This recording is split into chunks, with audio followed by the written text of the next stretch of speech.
You were just a panelist on the most recent session, and there was a lot of discussion about change. And in fact, the whole theme of the conference is how can we affect change. So what were some of the best ideas that sort of emanate from the session that you were on? Well, we had a lot of things come out of that final panel session. I think just a few of them which are really practical ideas were discussion of the sorts of procedural orders that arbitrators can make to encourage the use of alternative dispute resolution mediation in the course of arbitration. We talked about some uniform pre-action protocols that might also be available and transfer from court to court or in an arbitration context. We spoke about some training ideas that would be available as well. There's also some discussion with regards to the tensions felt between in-house and external counsel. What were some of the ideas that were discussed on ways to alleviate that tension?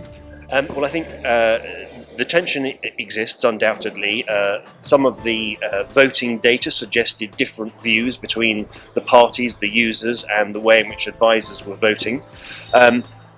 I think underlying that are expectations on the side of the parties, and we discussed a lot about how the sophistication of the parties will influence the dynamic of the relationship with external counsel, with the advisors. The more sophisticated the parties are on the in-house counsel, the more collaborative the relationship with their outside counsel as they drive that dynamic. But we also recognise that the advisor community were having to engage with clients who were sometimes less sophisticated, who needed more guidance, and so that was a somewhat different dynamic in the client-advisor relationship.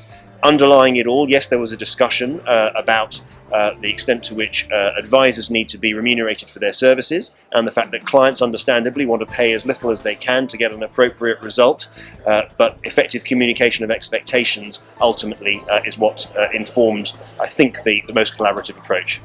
Great. So basically, finances and also just education and communication was some of the big factors that sort of caused the parties to have that sort of tension, right?